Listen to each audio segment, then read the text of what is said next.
অনেক দিনের ইচ্ছে ছিল যে একটা লেস দিয়ে কাস্টমাইজ করা শাড়ি পরবো। তো বর যখন আমাদের অ্যানিভার্সারিতে এই সাদা কালার শাড়িটা গিফট করেছিল, তখন থেকে আমি ভেবে রেখেছিলাম যে এটা একটা রেড কালারের লেস দিয়ে আমি কাস্টমাইজ করব।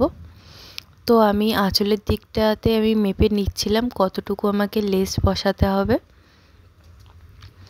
তো আমি মেপে নিয়ে সেইটুকু আমি চক দিয়ে দাগ দিয়ে দিচ্ছি, ওখান থেকে আমি লেসটা বসাবো।